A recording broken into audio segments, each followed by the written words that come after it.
Hello friends, मैं एकता गुलाब स्वागत करती हूँ आपका अपने यूट्यूब चैनल स्टेनोपीडिया पर। दोस्तों, हमारी जो हिंदी ऋषि प्रणाली की बुक है उसके अभ्यास 30 के बाद में बुक में कुछ और शब्द चिन्ह हमारे सामने आए हैं। तो आज के वीडियो में हम उन शब्द चिन्हों को पढ़ेंगे। उन शब्द चिन्हों को मैंने पहले से मेरी जो नोटबुक है उसमें नोट कर लिया है ताकि वीडियो ज़्यादा लंबा ना हो और आपका ज़्यादा टाइम ना लगे। तो चलिए स्टार्ट करते हैं हम। सबसे पहले देखिए, हमारे पास जब हम पैक का जो व्यंजन है, पैक के व्यंजन को लाइन से ऊपर और सै का व्रत बना के लिखते हैं, इस शब्द चिन्ह को हम बोलते हैं पास या पश्चात। अर्थात पास या पश्चात दोनों शब्दों में से किसी की भी अगर हमें ज़रूरत पड़ेगी तो शॉर्ट हैंड में हम इस शब्द चिन्ह का प्रयोग करेंगे। और इसी शब्द चिन्ह को जब हम लाइन पर रखते हैं, लाइन को टच करते हुए रखते हैं, तो उसे हम बोलते हैं पेश। और यही शब्द चिन्ह फ्रेंड्स जब हम लाइन काट कर लिखते हैं तो इसे हम पढ़ते हैं आपस। अब जनरली देखिए कि जो लाइन का फर्स्ट प्लेस होता है, मतलब फर्स्ट प्लेस पे देखिए आ की मात्रा होती है जनरली, और सेकंड प्लेस पे होती है ओ की मात्रा होती है, और ऊ की या ई की मात्रा होती है थर्ड प्लेस पर। तो जनरली हम क्या करते हैं कि जिस शब्द चिन्ह में आ की मात्रा मेन होती है तो वो शब्द चिन्ह लाइन से ऊपर होता है जनरली, हमेशा नहीं पर अक्सर। तो ये देखिए पास और पश्चात, ये ठीक है लाइन से ऊपर हमने लिखा है, इसमें आपको समझ में कोई दिक्कत नहीं आएगी। पेश, इसमें एक की मात्रा है और एक की मात्रा भी जनरली सेकंड प्लेस पे होती है, तो उससे रिलेटेड जो शब्द चिन्ह होते हैं वो भी अक्सर सेकंड प्लेस पे होते हैं। तो लाइन पर हमने इसको लिखा, एक की मात्रा है पेश, ये भी आप समझ गए। अब आपको थोड़ा सा कन्फ्यूजन यहाँ हो सकता है कि इस बार हमने शब्द चिन्ह को लाइन काट कर लिखा है, लेकिन इसमें ना तो बड़ी की मात्रा है, ना ई की मात्रा है, ना ऊ की मात्रा है, और इसमें जो पहला अक्षर है वो भी आ है, लेकिन उसके बावजूद हमने लाइन काट कर इसको लिखा है।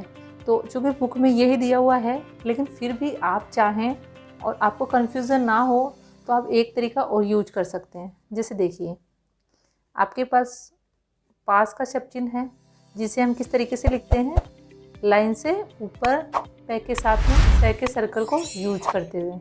अब आप क्या करेंगे, किसी भी व्यंजन में हम एक छोटा सा डैश लगाते हैं, उसे हम पढ़ते हैं आ। तो आप अगर चाहें तो पास वाला जो शब्द चिन्ह है उसी में आप आ का डैश अटैच करके इसे आपस पढ़ सकते हैं। तो इससे आपको कन्फ्यूज़न भी नहीं होगा। ये वाला शब्द चिन्ह है वो पास या पश्चात से थोड़ा सा चेंज भी हो जाएगा और इसको आप आपस पढ़ सकते हो। तो जो लाइन काट कर आप लिखते हो तो थोड़ा सा कन्फ्यूज़न होता है कि उसमें बड़ी या ऊ की मात्रा नहीं है, तो वो कन्फ्यूजन में नहीं होगा। सीधा डैश करते हुए आप पैक के साथ में सै सर्कल का यूज करके और पास का जो शब्द चिन्ह है उससे भी आपस को लिख सकते हो, लेकिन बुक में यही वाला शब्द चिन्ह दिया हुआ है तो मैंने यही नोट किया है। आप अपनी सुविधा के अनुसार चाहे तो इसको इस प्रकार भी यूज कर सकते हैं, क्योंकि ये आप पे डिपेंड करता है। अगर आपको ऐसे शॉर्ट लगता है, सुविधाजनक लगता है तो कोई दिक्कत नहीं है, आप इसका भी यूज कर सकते हैं। आगे देखिए, इसी शब्द चिन्ह को, पास पचास वाले शब्द चिन्ह को जब लाइन काट कर और जो शब्द चिन्ह है उसकी जो ओरिजिनल या जो जनरली जो साइज़ होती है एक व्यंजन की, उस व्यंजन से डबल साइज करके, यानी पैक की जो ओरिजिनल साइज़ होती है आप जो यूज़ कर रहे हैं साइज़, उस साइज़ से डबल आप करके और सै का सर्कल लगा देंगे, तो इससे आप पढ़ेंगे पेस्तर। अब ये भी आपको मैं थोड़ा सा बता दूं, हालांकि आगे जाके आपको पढ़ने को मिलेगा तो आप समझ जाएंगे कि शॉर्ट हैंड में एक रूल ऐसा है कि किसी भी व्यंजन की लाइन जब हम डबल कर देते हैं, जैसे मान लीजिए ये पै है, तो पै की लाइन को अगर आपने डबल कर दिया, या ये जो कै का व्यंजन है इसको अगर आपने डबल कर दिया, तो इसमें तर, टर और डर वो जुड़े हुए मानते हैं हम।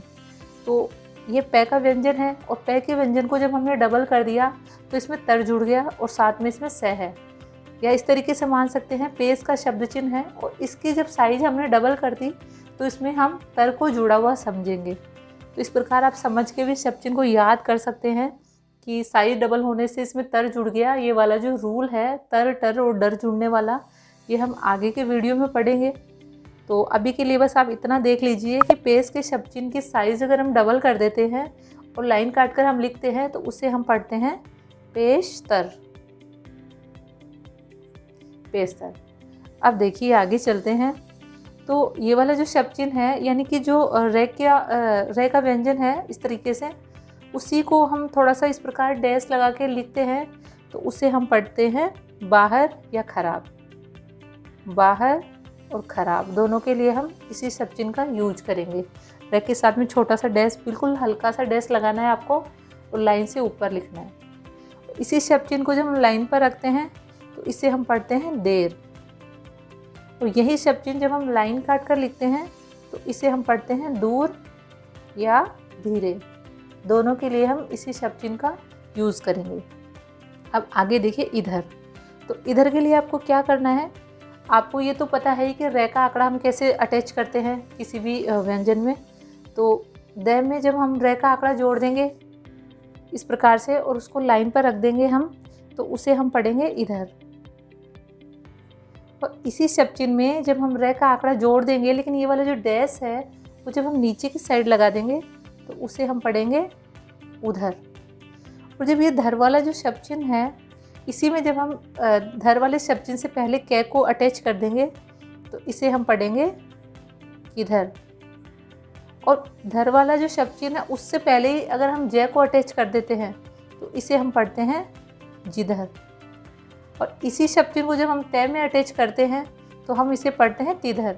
हालांकि तिधर कुछ होता नहीं है ना, इसका कभी यूज़ होता है, लेकिन बुक में दिया हुआ है तो बताना ज़रूरी था, इसलिए मैंने बता दिया है। अब आप इन शब्द चिन्हों की अच्छे से प्रैक्टिस कर लीजिएगा, क्योंकि आगे जो हमारा लेसन आएगा 31st लेसन, उसमें इन्हीं शब्द चिन्हों का यूज हमें करते हुए आगे बढ़ना है। तो आप इनकी अच्छे से प्रैक्टिस कर लीजिएगा। अगर आपको कोई कन्फ्यूज़न हो तो आप प्लीज़ मुझे कमेंट करके बताइएगा, तो मैं आपकी जो भी प्रॉब्लम है उसे सॉल्व करने की कोशिश करूँगी।